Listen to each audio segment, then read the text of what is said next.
So what do you say right now? We kick the tires on Shohei Ohtani. It's presented by Duncan. Let's begin with you on this, Anthony. We heard what David Stearns had to say in our last segment. How involved do you expect the Mets to be when it comes to their pursuit of the top free agent on the market? Well, look, Gary, it's the best player in baseball. Yes, by far. By far. He's a free agent. And it is the richest owner in baseball with the game's biggest payroll. So, yes, of course there is a chance that the Mets go all in on Shohei Ohtani here, outbid the competition, get the player.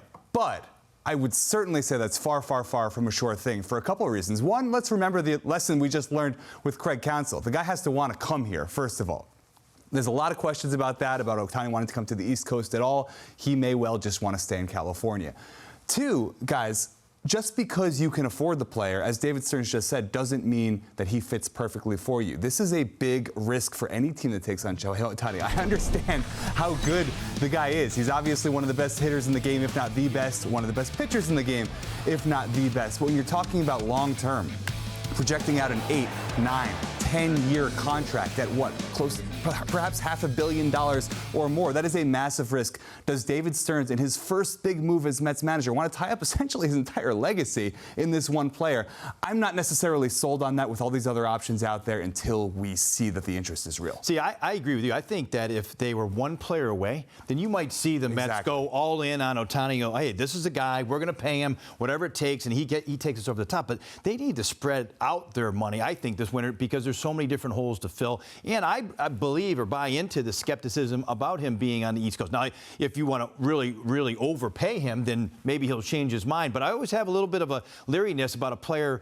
If there's any hesitation to come to the East Coast, then I think you should be concerned, especially that type of money. So for me, I think they'll end up going in on him, but kind of like what they did with Counsell. They didn't go all in on him.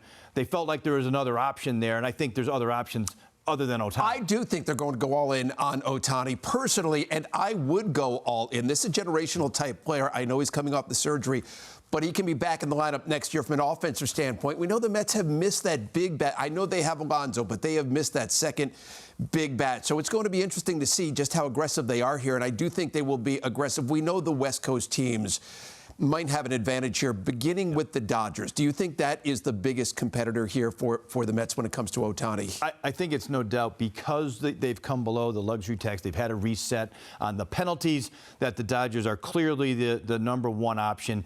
You know, Ohtani has said it without saying it, too. I mean, he wants to go to a place that's winning or has won. And Dodgers, you know, it's hard to find anyone that's better than winning than the Dodgers so far, at least in the NL West. And so I think they're number one. I think a close second are the Giants. The Giants have wanted to spend money over the last couple seasons. They missed out on Harper. They missed out on Judge. They've been, feels like they have money burning in their pocket. So I think they're another one. The other one that I've heard more recently at the World Series was the Texas Rangers. Now that they have won, their owner doesn't care about the luxury tax. He has a ton of money.